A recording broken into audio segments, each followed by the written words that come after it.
여러분들 역사를 이렇게 들여다보게 될 때 고대 또 옛날에 있었던 어떤 역사니까 문명이니까 굉장히 어떻게 보면 야만적인 어떤 문명일 것이다.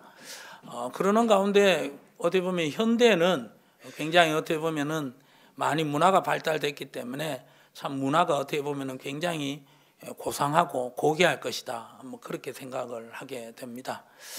그러나 모든 시대에 문명은 고귀함과 동시에 정말 이해되지 않는 어떤 야만이라는 어떤 문화가 같이 있었다라는 거예요. 프랑스에 가면 유명한 박물관이 뭐죠? 그죠? 루브르 박물관이죠. 독일에 가면은 그 루브르 박물관만큼이나 굉장히 유명한 박물관이 있는데 그게 바로 뭐냐면은 페르가몬 박물관이라는 거예요. 뭐라고요? 페르가몬. 네.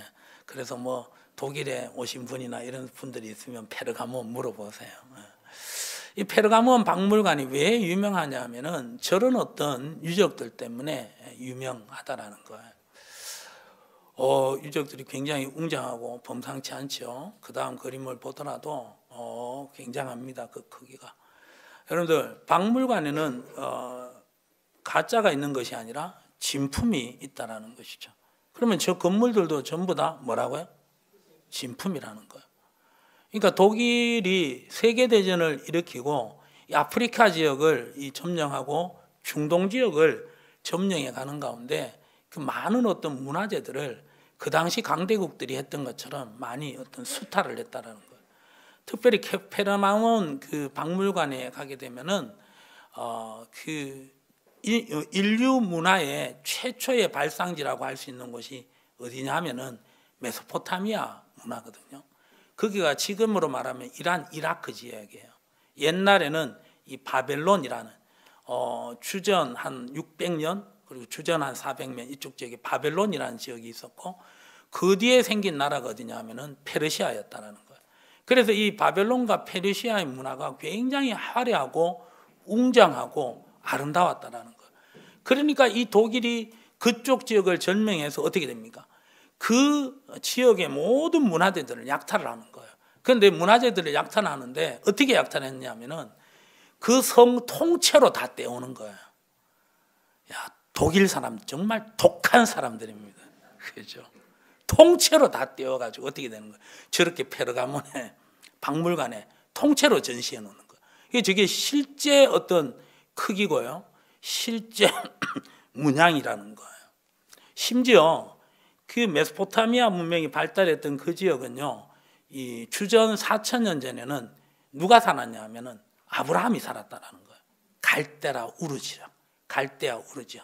그래서 그 독일인들이 아브라함의 집이 여기일 것이다. 이래 추정해가지고 그 가정집까지 어떻게 되는 거예요? 통째로 가져가가지고 저곳에 그렇게 만들어 놓았다라는 거예요. 정말 독한 사람들입니다. 대단합니다. 그래서 어떻게 보면은 그래서 그 고고학자들이 그 문명을 연구해 보는 가운데 아무리 문명이 발달됐다 하더라도 주전 어떤 4,000년 경이면 2,000년 경이면 뭐 형편없을 것이다 그렇게 생각했는데 놀라운 발견을 하나 하게 됐는데 그게 바로 뭐냐면은 주전 4,000년 경에 지금 주전 4,000년 경이면 지금으로부터 몇천 년 전 대충 6,000년 전에 그때 여러분들 상하수도 시설이 있었다라는 거예요. 놀랍지 않으세요? 상하수도 시설. 그래서 아브라함 집을 뗐을 때 연구해 보니까 지붕에 있는 물을 잘 받아가지고 정제해가지고 주방으로 음식 만드는 데서 내려보내는 상하수도 시설. 그리고 거기도 주방에 쏟는 물을 어디로? 하수도로 이렇게 보냈다라는 거예요. 그래서 관계 시설이 되어 있었다라는 거예요. 엄청난 발견이에요. 이 상하수도 시설이 주전 4,000년경에 있었다. 지금으로부터 6,000년 전에 있었다. 그게 왜 놀라운 사실이느냐? 그 상하수도 시설이 본격적으로 발전한 시대는 언제일까요, 여러분들? 20세기 가까이 와서 됐다라는 거예요. 유럽의 18세기, 19세기에 정말 어떻게 보면 부강한 나라, 여러분들 혹시 생각나는 나라 있으세요? 영국이 있고 또 프랑스, 그다음에 스페인, 뭐 포르투갈, 뭐 이런 네덜란드 이런 어떤 나라들이 있잖아요. 그런 나라들의 상하수도 시설이 없었다라는 거예요. 그래서 그들이 사는 집에서 여러분들 인분 처리를 어떻게 하는 줄 아세요? 인분 뭔지 알죠? 인분. 그죠? 사람이 인분 제조기잖아요. 인분. 그 인분을 어떻게 처리하냐면은 하수도 이래 버리는 게 아니라 없어. 그냥 집 앞에 버리는 거예요. 집 앞에 던지는 거예요. 그러다 보니까 발달된 신발 문화가 있어요. 발달된 신발 문화. 신발 문화. 그게 뭐예요? 하일이 거기서 나왔어요. 왜 하일을 사용했을까요? 전부 다 밟는 데마다 전부 다 그러니까 되도록이면은 발을 안 닿기 위해서 높은 굽을 사용했다는 거예요. 정말 어이없는 일이에요. 그리고 프랑스에 가면요, 지금도 옛날 건물들을 보면은 바로 1층에 바로 바닥 인도와 함께 사람을 받는 인도 있잖아요. 그 인도와 함께 1층 집이 있는 것이 아니라 1층이 어디 있어요? 대부분 다 1.5층 높이에 있다는 거예요. 그러니까 전부 다 계단을 통해서 집에 들어갔다는 거예요. 이유가 뭘까요? 홍수가 나와가지고 물이 막 썰려오면 뭐까지 같이 오는 거예요? 인분이 썰려오는 거예요. 그래서 어디 들어오는 걸 막기 위해서 집 안에 들어오는 거예요. 그러니까 형편없었다는 거예요. 그런 어떤 부분에 있어서 시대가 과학 문명을 달린다고 해서 여러분들 우리가 어떻게 보면은 고귀한 어떤 그 문화를 이루어 갈 것이다, 그렇게 생각하면 안 된다라는 거예요. 그래서 여러분들 몬도가네 같은 그런 어떤 일들이 벌어진다는 거예요. 얼마 전까지도 우리나라에 왜 여러분들 반려견을 이렇게 함부로 하는 그런 문화가 있었잖아요. 외국 사람들 보면 막 경계하는 거예요. 어떻게 저렇게 한국의 고귀한 문화 가운데서 어떻게 저런 문화가 있을 수 있냐. 그러면 뭐 미국은 아니요, 지금 미국이나 뭐 다른 나라들은 그런 거 없나? 원숭이 골요리 뭐 이런 거. 그런 거 보면은 굉장히 어떻게 보면은 시대가 아무리 발전된다 하더라도 참 어떻게 보면 고귀한 문화와 함께 야만적인 문화가 동시에 가는 어떤 그런 모습을 볼 수가 있다라는 것이죠. 자, 여러분들 이런 가운데서 옛날 것이라고 해가지고 여러분들 어떻게 보면은 좀 구닥다리다, 좋지 않다, 뭐 그럴 수 있는데 그런 게 아니라는 거예요. 오늘 성경 본문에 보면은 굉장히 고대이었지만은 이 당시가 이제 이스라엘 백성들이 출애굽하는 시기였잖아요. 주전 한 2000년 전에 그런 시기였는데 그때 시기에 정말 놀라운 어떤 법이 하나 있었어요. 그게 바로 뭐냐? 자, 11절 한번 읽어봅니다. 11절 시작. 너희를 위하여 성읍을 도피성으로 정하여 부지 중에 살인한 자가 그리로 피하게 하라. 무엇을 만들어라? 도피성을 만들어라. 이스라엘 백성들아, 이제 너희가 40년 광야 생활 끝나고 가나안에 들어가면은 너희들을 위하여 성읍을 만드는 것도 좋지만 일단 무엇을 만들어라? 도피성을 만들어라. 왜? 그 도피성의 목적이 뭐예요? 11절 중반의 말씀처럼 부지 중에 뭐한 자? 살인한 자로 그리로 피하게 하라는 거예요. 부지 중에 살인한 자. 부지 중에 살인한다는 것은 여러분들 계획적인 거예요? 고의적인 거예요? 아니잖아요. 우발적인 거예요. 어쩔 수 없는 상황이에요. 예를 들자면 정말 이런 일이 여러분들 일어나면 안 되지만은 졸음운전을 하시다가 어떻게 되는 거예요? 앞차를 추돌하는 거예요.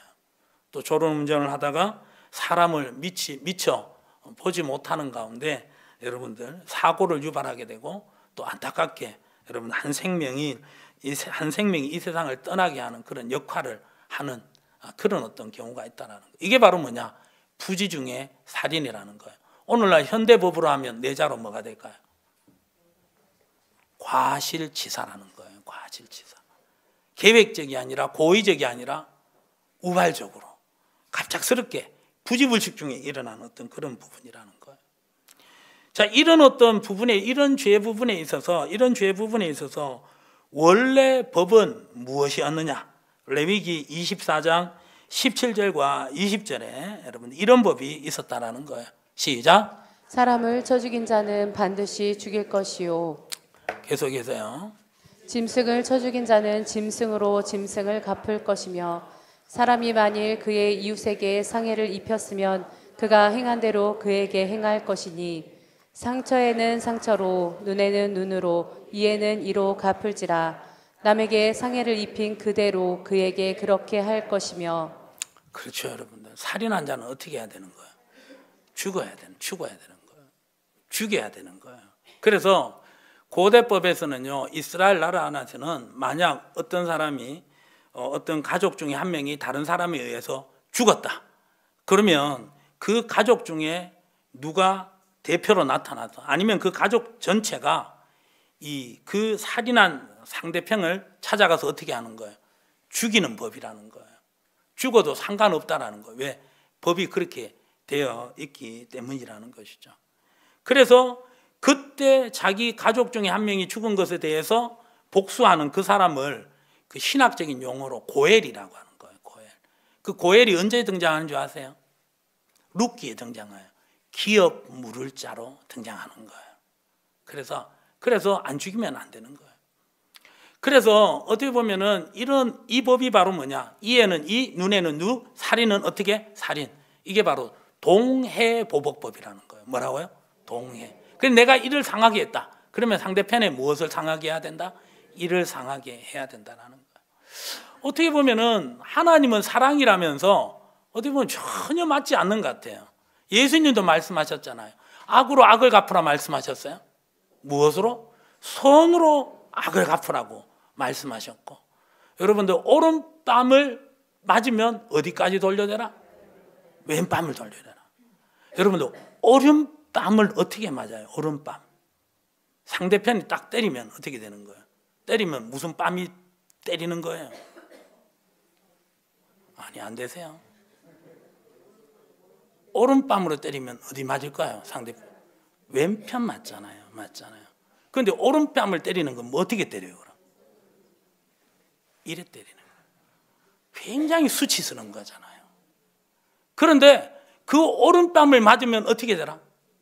왼뺨도 돌려대라는 거예요. 그러니까 한 사람이 여러분들 오리를 가자 하면 그 사람하고 어디까지 가라고? 겉옷까지 주면 뭐까지 주라? 속옷까지 다 주라. 그게 예수님의 사랑법이었다라는 거예요. 그런 어떤 측면에서 이 법은 전혀 어떻게 보면 이에는 이, 눈에는 눈, 살인은 살인, 이 동해보복법은 전혀 맞지 않다는 거예요.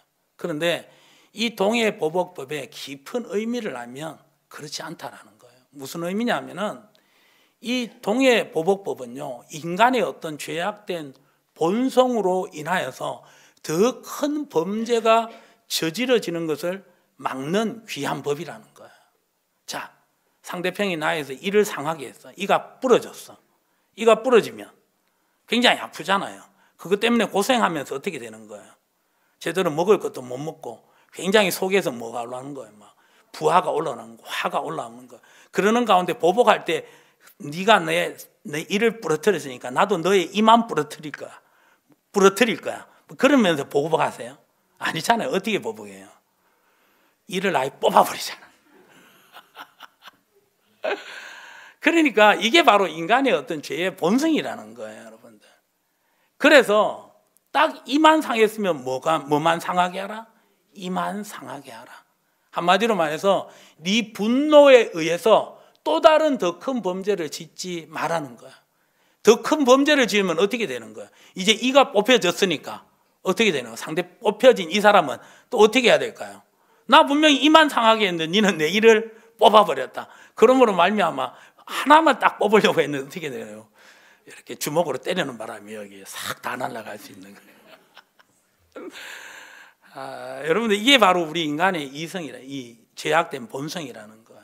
절대 당하고 있으면 그냥 그대로 돌려주지 않고 더 어떻게 보면은 더 크게 돌려주는 거. 왜? 그래야지 마음이 막 카타르시스가 있는 거야. 너무 막 속이 후련한 거야. 제가 너무 실감나게 얘기했나요? 절대 저는 그런 일이 없습니다. 예. 그러니까 이 오른편을 맞는다는 굉장히 모욕적인 부분인데도 왼편을 때릴 정도로 어떻게 보면은 예수님은 상대방의 어떤 그 자기에 대한 상해에 대해서 굉장히 사랑과 용서와 이해로 대해주라는 거예요. 그러니까 동해보복법도 바로 뭐냐? 살인은 무엇으로 갚아야 된다? 살인으로 갚는다. 그걸 딱 보면 내가 저 사람 죽이면 누가 죽는다? 나도 죽을 수 있기 때문에 쉽게 그 사람을 해하지 못한다라는 거예요.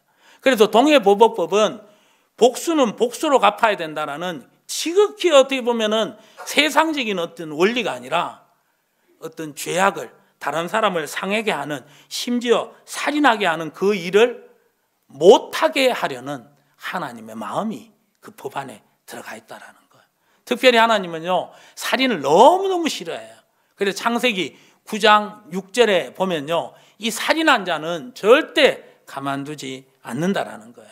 창세기 9장 6절 혹시 준비됐나요? 안 됐으면 말씀드릴게요. 살인을 하면은 왜 하나님이 그렇게 기뻐하시지 않느냐? 살인을 하면 누구를 죽인 거예요? 사람을 죽인 거잖아요. 근데 그 사람이 어떤 사람입니까, 여러분들? 하나님의 형상을 닮은 사람이라는 거예요. 그래서 살인한 자를 하나님은 절대 가만히 둘 수가 없다라는 거죠. 그러니까 살인하지 말라고 이 동해보복법을 가르쳐 줬는데, 동일하게 이 도피성도 하나님의 사랑의 마음이 들어가 있다라는 거예요. 부지불식 중에 사람을 죽일 수가 있다라는 거예요. 그 가운데 그 부지불식 중에 죽었던 그 사람이 자기가 잘못한 것을 다시 소명하고, 어떻게 보면 이건 사고였다, 과실치사였다, 그러는 가운데 어떻게 보면 살인이라는 부분은 나에게 과하다, 뭐 이런 어떤 식으로 어필할 수 있는 그런 어떤 장소, 그런 기회를 주는 것이 바로 뭐라고요, 여러분들? 도피성이라는 거예요. 그래서 이 도피성에 들어간 사람은 무조건 사는 거예요. 그 안에 고의로 사람을 죽였다라는 것이 아니고 우발적으로 그렇게 죽였다라는 부분은 그 안에 들어가서 어떻게 된다고요? 다 살게 된다라는 것이죠. 이게 바로 도피성 제도라는 거예요. 여러분들, 이 도피성 제도가 지금까지 존재하고 있습니까, 여러분들? 존재하고 있지 않아요. 왜? 살인하는 사람이 그만큼 없기 때문에. 아니죠. 지금도 살인이 일어나고 있어요. 근데 이 도피성 제도는 없어졌다라는 거예요. 언제 없어졌느냐? 자, 여러분들, 그것을 보여주는 것이 28절입니다. 자, 28절 한번 읽어보도록 합니다. 28절, 35장 28절 시작. 이는 살인자가 대제사장이 죽을 때까지 그 도피성에 머물러야 할 것임이라. 대제사장이 죽은 후에는 그 살인자가 자기 소유의 땅으로 돌아갈 수 있느니라. 그렇죠. 제사장이 어떻게 할 때? 죽었을 때 그 안에 있는 도피성 사람들은 이제 어디로 갈 수 있는 거예요? 고향으로 갈 수 있었다는 거예요. 그러니까 도피성 안에 들어가면 생명은 살릴 수 있었지만 그만큼 자유는 있었다, 없었다? 없었다라는 거예요. 도피성 안에 들어갔으니까, 내가 살았으니까, 시간이 좀 지나니까 이제 막 찌부둥하고 좀 어떻게 보면 지루한 거예요. 그러다가 도피성 문 밖에 딱 나가면 이 사람은 어떻게 되었을까요? 바로 죽었어. 누구 때문에? 바로 이 사람 때문에 자기 가족이 죽은 그 형제나 그 가족들이 그 문 앞에 딱 기다리고 있어. 이 도피성에 들어갔던 그 자기의 형을 죽였던 사람이 나오면 어떻게 하려고? 죽이려고. 고엘, 기업 물을 자들이 딱 기다리고 있었다는 거예요. 그래서 이 사람은 도피성 안에 생명은 부여했지만 자유가 없었다라는 거예요. 그 가운데 누가 죽으면, 대제사장이 죽으면 어떻게 되었다고요? 고향으로 돌아갈 수 있었어요. 그때 기업 물을 자가 죽이면 돼요, 안 돼요? 안 돼요. 법적으로 안 된다는 거예요. 살인이라는 거예요. 자, 그런 부분에 있어서 이런 어떤 법이 있었다라는 것이죠. 그런데 대제사장이 나보다 나이가 한참 어려. 그러면 도피성에서 나올 방법이 없어. 그런데 기가 막히게 정말 이 대제사장이 내가 도피성에 들어가고 하루 후에 죽어버렸어. 그럼 어떻게 될까요? 나오는 거예요. 자유의 몸이 되는 거예요. 너무 황당한 어떤 그런 일이었다라는 것이죠. 여러분들, 이 도피성 제도는 지금 없어요. 왜 없을까요? 바로 우리에게 완전한 대제사장이 나타나 주셨다라는 거예요. 자, 히브리서 4장 15절에 그 대제사장을 소개하고 있습니다. 시작. 우리에게 있는 대제사장은 우리의 연약함을 동정하지 못하실 리가 아니요 모든 일에 우리와 똑같이 시험을 받으신 이로되 죄는 없으시니라. 그렇죠. 우리에게 있는 대제사장이 계시는데 그분은 우리의 연약함을 동정하지 못하실 이가 아니요. 여러분들, 반복의 부정은 뭐예요? 강한 긍정이에요. 그러니까 우리에게 있는 대제사장은 우리의 연약함을 동정하시는 분이라는 거예요. 아시는 분이라는 거예요. 참 위로가 되신다라는 거예요. 왜요? 우리의 연약함대로 그분도, 대제사장 되는 그분도 이 땅에 계실 때 우리의 모든 연약함을 다 담당하셨다라는 거예요. 그래서 피곤하면 길가에서 주무시기도 하시고 배도 고프시고 십자가에 못 박혔을 때는 아프셨다라는 거예요. 그리고 이 겟세마네 동산에서 밤에 기도하실 때는 하나님과의 어떤 그 분리라는 그것 때문에 너무 힘들어가지고 그 예수님은 그 땀을 피 흘리듯 흘리셨다는 거예요. 그 대제사장이 바로 누구십니까, 여러분들? 예수 그리스도신 줄 믿습니다. 할렐루야. 그래서 그 대제사장 대신 예수 그리스도로 말미암아 우리가 여러분들 구원을 받았습니다. 그래서 우리 15절부터 다시 한번 믿음으로 한번 선포하며 읽어보도록 합니다. 시작. 우리에게 있는 대제사장은 우리의 연약함을 동정하지 못하실 리가 아니요 모든 일에 우리와 똑같이 시험을 받으신 이로되 죄는 없으시니라. 아멘. 그 대제사장으로 말미암아 여러분들, 이 대제사장이 죽음으로 말미암아, 구약의 대제사장은 그 죽음으로 말미암아 감옥에서 그 살인한 자가, 도피성에 피했던 자가 나올 수 있지만 다시 죽을 수 있어요, 없어요? 있다라는 거예요. 왜요? 고엘이라는 그 사람들이 너무 복수심에 불타가지고 어떻게 됩니까? 들어갔는데, 도피성 들어간 지 얼마 안 됐는데 대제사장이 하루 만에 어떻게 죽어버렸네. 그래서 다시 나오는 거예요. 그래서 그 앞에 있던 고엘들은, 기업 물을 자른 복수를 담당하고 있던 이런 사람들은 어떻게 될까요, 여러분들?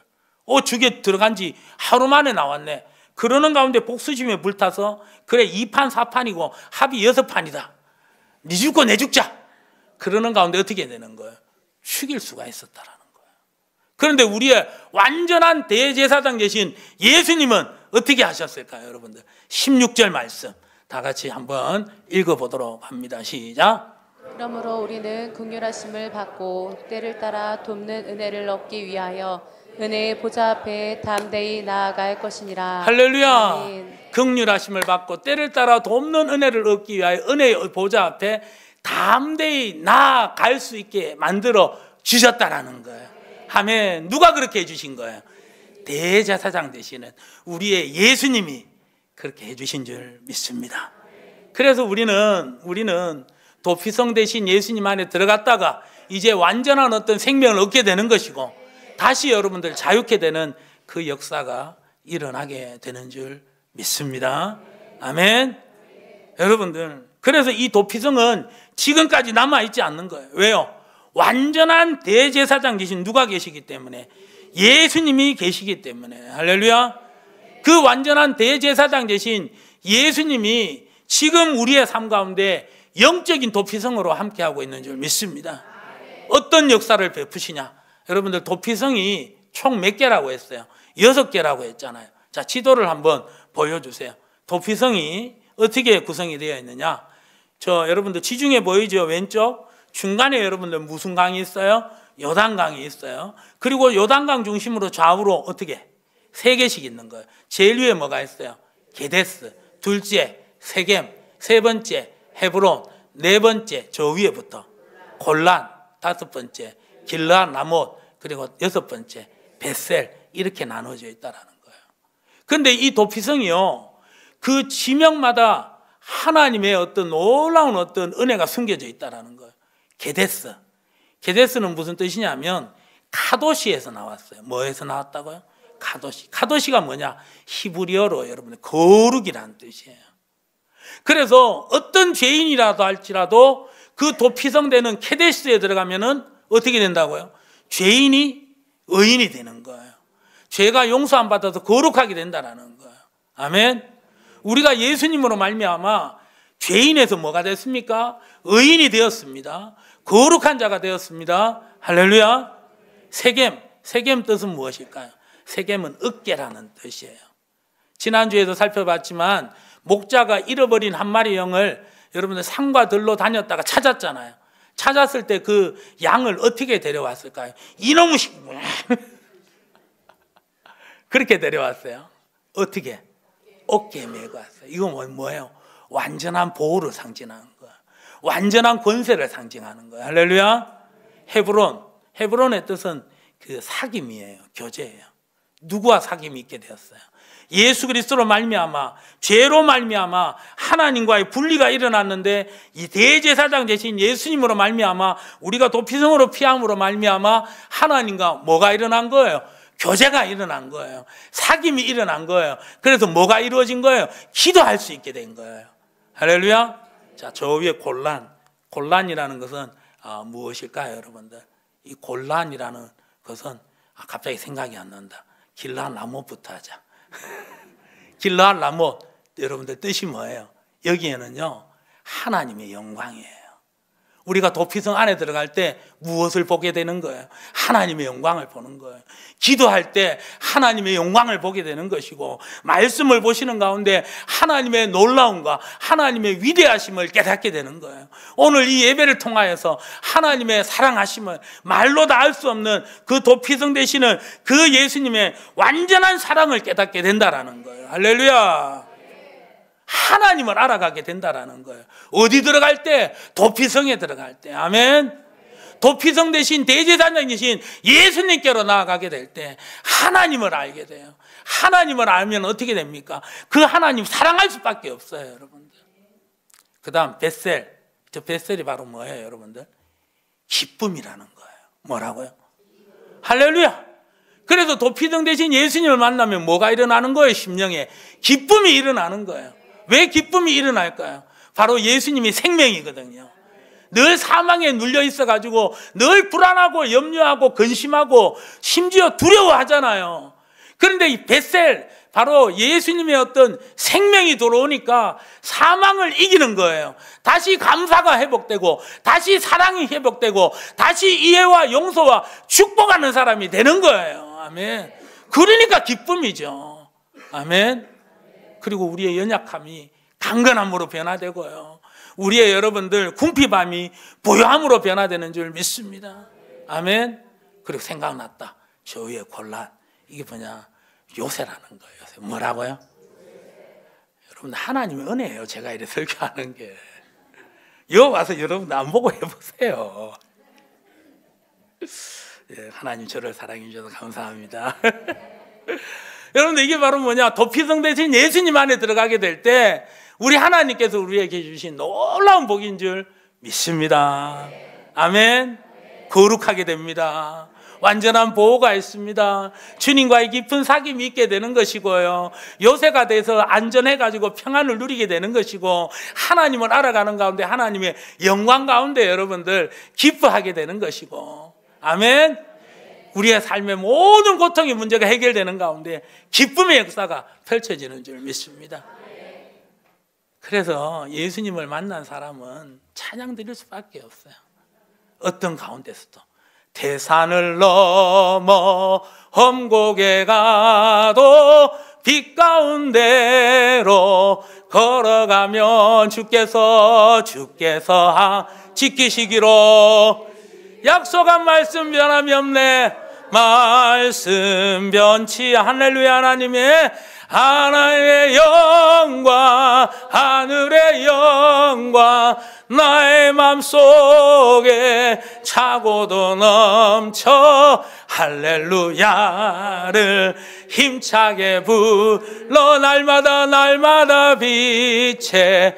우리 후렴 부분, 하나님께요 하늘의 영광, 하늘의 영광, 하늘의 영광 나의 맘속에 차고도 넘쳐 할렐루야를 힘차게 불러 영원히 주를 찬양하리.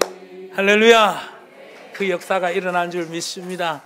박수 치려면 다 치고. 할렐루야.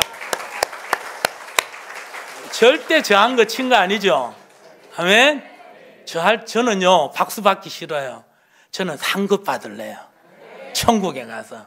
왜? 아멘? 영광은 누구에만 돌려야 되니까. 우리 그런 마음으로 다시 한번 영광의 박수 하나님께 드립니다. 할렐루야. 하나님께 영광입니다. 아멘. 하나님이 너무 기쁘시게 이 예배를 받으시는 줄 믿습니다. 그래서 교회는 여러분들 말씀드렸잖아요. 지난주에 여러분들 극장 같은 교회가 돼도 안 되고 박물관 같은 교회도 돼도 안 되고 또 여러분들 뭐예요? 뭐 하여튼 있어. 근데 우리는 어떤 교회가 돼야 돼? 잔치하는 교회가 돼야 되는 줄 믿습니다. 아멘. 모일 때마다 기쁨이 있어야 돼요. 왜요? 우리 도피성 대신 예수님으로 인하여서 예수님 안에 거하니까. 아멘. 그리고 예수님 더욱더 사랑하게 되는 거예요. 아멘. 그런 역사가 여러분들 도피성 안에 있는 줄 믿습니다.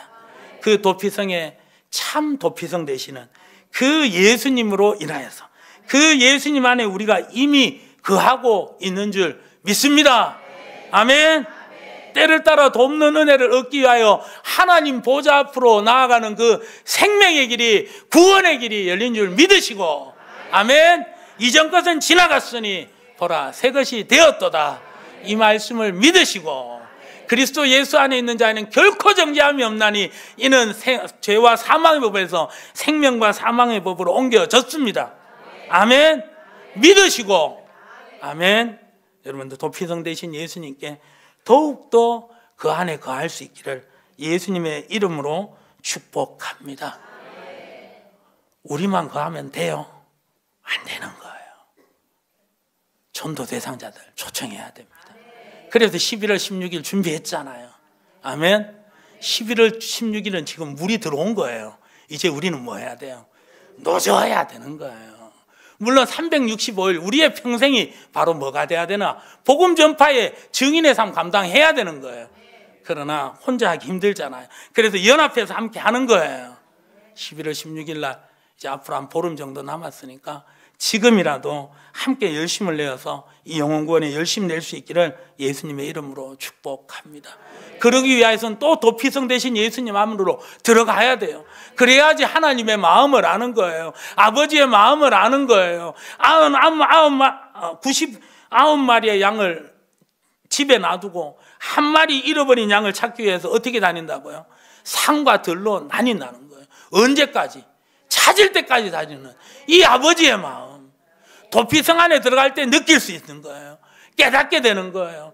그 영혼을 구원하기 위해서 자기 생명도 아끼지 않는 그 하나님의 마음 우리가 깨닫게 되는 것이고, 그 가운데 전도할 때 쉽지 않잖아요. 무시하고 어떻게 보면은 굉장히 인격 모독을 하면서 우리를 멀리 하잖아요. 굉장히 어떻게 보면은 이 전도하는 가운데서 사람들이 우리를 멀리 할까 두려움에 쌓이기도 하잖아요.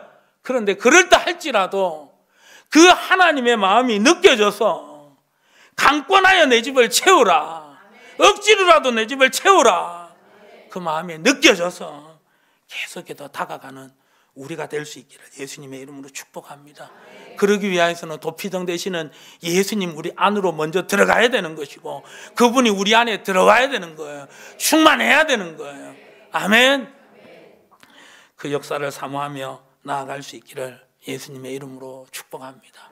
그래서 예수님의 사랑, 하나님의 마음으로 우리의 마음이 충만해서 정말 영혼 구원을 위하여서 가고 또 가고 올 때까지 또 가는 여러분들 우리가 될 수 있기를, 하나님의 기쁨이 될 수 있기를 예수님의 이름으로 축복합니다. 그 도피성 대신 그 주님이 바로 우리의 피난처가 되는 줄 믿습니다. 우리 같이 하나님 앞에 찬양 드리며 그 도피성 되신 예수님으로 인하여서 그 예수님 안에 있는 평안과 생명을 충만하게 맛볼 수 있기를 예수님의 이름으로 축복합니다.